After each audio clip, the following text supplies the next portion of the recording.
Good morning, everyone. Thanks for checking in and watching this. I appreciate it. Just wanted to give you some to new agents and people out there that just give you an idea on how I was able to get some business right away and get started quickly. How I started to do some units and stuff when I first got started. Some of you know, most of you probably don't know that I grew up in Bucks County, Pennsylvania. And I moved to Philadelphia when I was 18, and then I moved over to South Jersey in my 20s, and that's when I got started in real estate. The market was similar to what it is now, not as crazy. This is in 2002-ish, 2001, 2002, right after 9/11. People started staying home and traveling less, and just similar like this pandemic, everybody just wanted to buy homes because they wanted to put their investment into their home, and people weren't traveling as much. So when I first got into business, again, I didn't know anybody over here. I didn't know the areas that well. I didn't know the models of the homes. I didn't know a lot of stuff. I got started. I knew I wanted to get into business, so I learned about mortgages. And what I did know, when I first came over here, I thought you needed 20% down to get a mortgage, conventional mortgage. And I didn't know you could get an FHA more than once. So I learned a lot about mortgages. At the time, they had companies that opened up and were doing it was option one home loans and countrywide. They were doing different things, 80-10-10 mortgages where you put 10% down and it was a line of credit, and then there was a 80% first mortgage, and most of the public didn't know about these programs either. So I used to run classified ads and stuff, and just educate buyers on you can buy a house with $4,000 out of pocket, or I would just say things like that, and it would get the phone ringing, and it worked really well. So the reason I did that was when I came over here again, I didn't know anybody, didn't know the areas. When you first get into business, especially nowadays, people watching HGTV and all these things, they hear about these big, great commissions. Oh my God, sell a $400,000 house, get $24,000. Well, it's not $24,000 because it's half of that, and usually half of that in the beginning. By the time you get that, by the time you split the commission with another agent and you split it with your office or your expenses, that's where it ends up. But anyway, I quickly learned that that clientele didn't want to deal with a new agent. And I couldn't fake my way around enough to be able to pull it off and deal with people. They'd ask me how much experience I had, and I would come with a big sign on my forehead. It basically said none, but I would act like I had it. But anyway, that didn't work. So I said to myself, who's not getting serviced right now? Because the market was busy. So all the agents that were experiencing good, they were selling those $200,000, $300,000, $400,000 homes.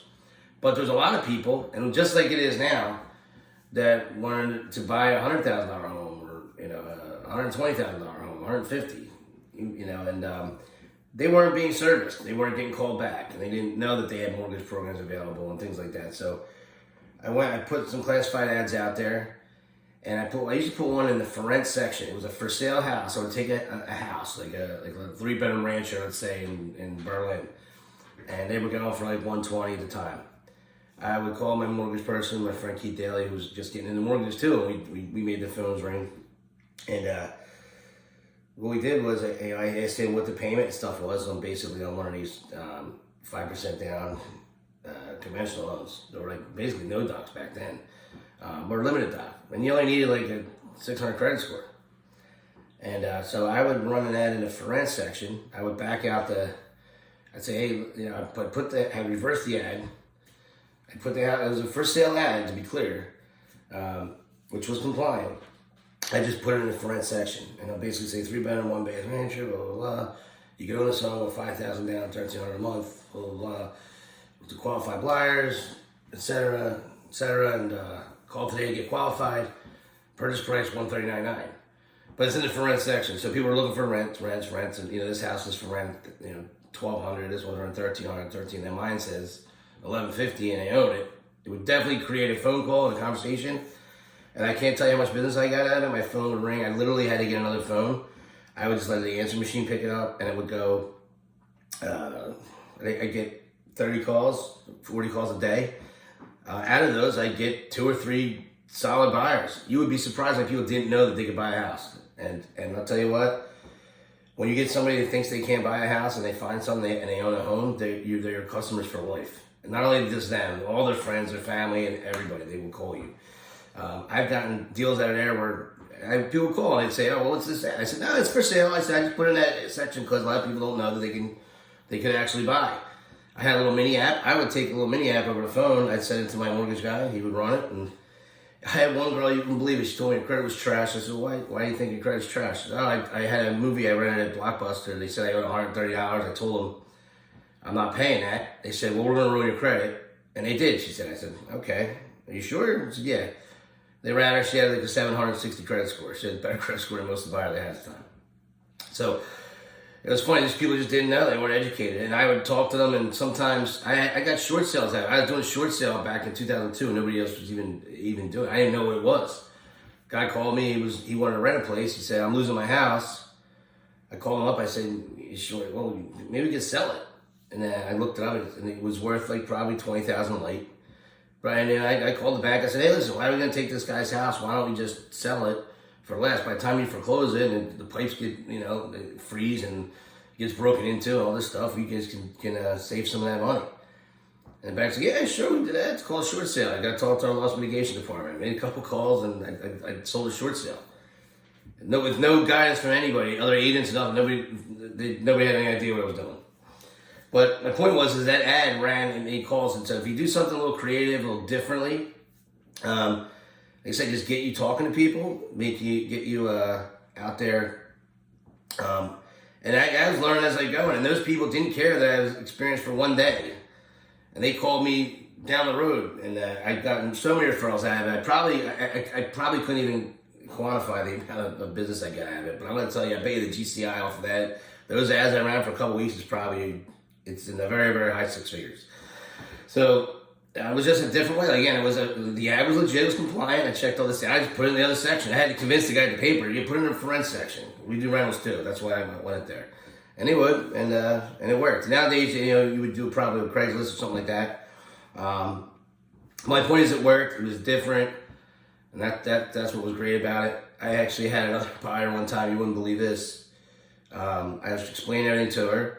She bought the home. Her and her husband. A couple years later, they sold up to go buy their dream home, which is it was in an expensive area that they always wanted to be in. And I told her, I called them up. I said, "Hey, listen, there's a house in that neighborhood you always want to live in.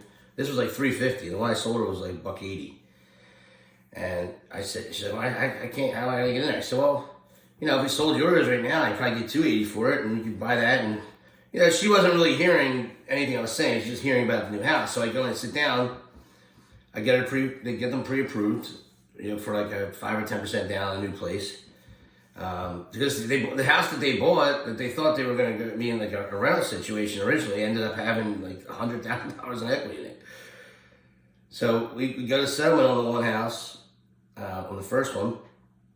We closed, and I said, "Well, listen, they need to, and they bought their house, their dream home, and they were ecstatic about it. Like literally, none of it, anything else mattered but they were getting this house. And we got a settlement, and she's pulling, she got $100,000 coming. I said, "Well, we're gonna take the 30, put it toward the house. That's your down payment there. Your payment, everything was all figured out. It wasn't even going up that much in payment." And I said, "That this is what you're leaving with today. It's like $77,000." I was like, "What are you talking about?" I said, "That's just what you got. This is what's left. You got like 70." I said, I'm getting money today?" I'm like, "Yeah, $70,000. Yes." Blown. Mine was blown. She was like crying, freaking out. Her and her husband. It was pretty emotional, but it was awesome.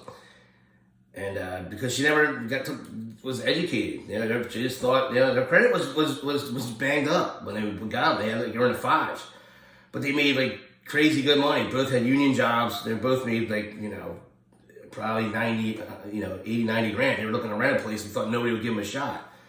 I went over credit. The problem was they had stuff when they were younger. 4 or 5 bills that were like $1,200 not paid, $1,000 not paid. And I said, "Well, just pay these, and your score's gonna go up." She's like, "Well, yeah, I can pay them. I have the money." I'm like, "Well, all right, pay them off, and then we'll get something else." But here, these people had no idea because nobody spent the time to talk to them. But then the market was busy, like I said, and all the experienced agents were out there selling $300,000-$400,000 houses, and there was a hole there in the market that people didn't really see or look for. So, and there's one now. So I don't know what it is, but you'll find it. Fortunately, I've been doing this long enough that I can tell this $300,000-$400,000 houses now.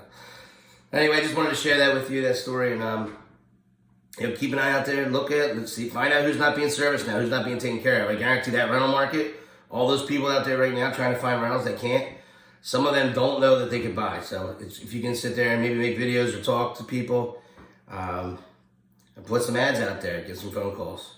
All right, have a great day, everyone. Enjoy.